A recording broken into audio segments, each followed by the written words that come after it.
नमस्कार दोस्तों, एक बार फिर से ज्ञान लोक भक्ति यूट्यूब चैनल में स्वागत करते हैं। एक छोटा सा गांव में पति पत्नी सुखी जीवन जी रहे थे। पति दिन भर राजा के महल में मेहनत करके एक स्वर्ण मुद्रा कमा लेता था।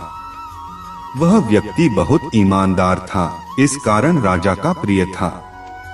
उसकी पत्नी भी बुद्धिमानी से घर चलाती थी।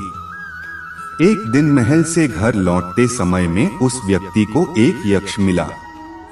यक्ष ने उस व्यक्ति से कहा कि मैं तुम्हारी ईमानदारी और मेहनत से बहुत खुश हूँ, इसलिए मैं तुम्हें सोने के सिक्कों से भरे 7 घड़े दे रहा हूँ।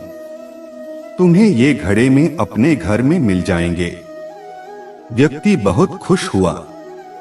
घर पहुंचकर पूरी बात पत्नी को बताई। अंदर कमरे में जाकर देखा तो वहां 7 घड़े रखे हुए थे। उनमें से 6 घड़े तो सोने के सिक्कों से पूरे भरे थे, लेकिन एक घड़ा थोड़ा खाली था। 7वें घड़े को देखकर पति को गुस्सा आ गया और बोला कि यक्ष ने धोखा दिया है।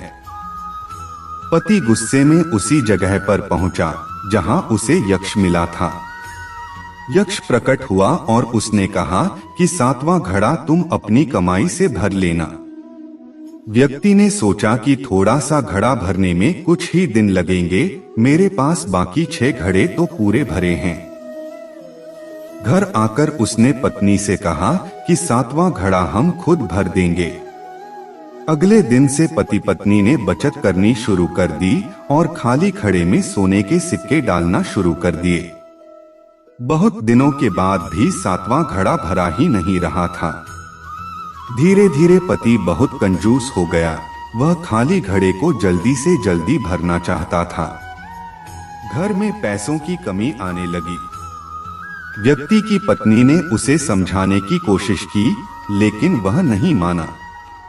कुछ ही दिनों में घर की शांति भंग हो गई। बात बात लड़ाई झगड़े होने लगे। सुख के दिन दुख में बदल गए। जब राजा को मालूम हुआ कि सेवक के घर में धन की कमी हो गई है, तो उन्होंने 2 स्वर्ण मुद्राएं रोज देना शुरू कर दी, लेकिन इसके बाद भी सेवक का सुख चैन वापस नहीं आया। एक दिन राजा ने सेवक से पूछा कि क्या तुम्हें किसी यक्ष ने 7 घड़े दिए हैं? सेवक ने कहा कि जी महाराज। सेवक ने पूरी बात राजा को बताई। राजा ने सेवक से कहा कि तुम अभी जाकर 7 घड़े यक्ष को वापस कर दो, क्योंकि 7वां घड़ा लोभ का है। ये कभी भी भरेगा नहीं। लोभ की भूख कभी शांत नहीं होती है। सेवक को राजा की बात समझ आ गई और उसने 7 घड़े यक्ष को लौटा दिए। इसके बाद पति पत्नी दोनों सुखी हो गए। इस कथा की सीख यही है कि लालच को जल्दी से जल्दी छोड़ देना चाहिए, वरना जीवन में समस्याएं बढ़ने लगती हैं।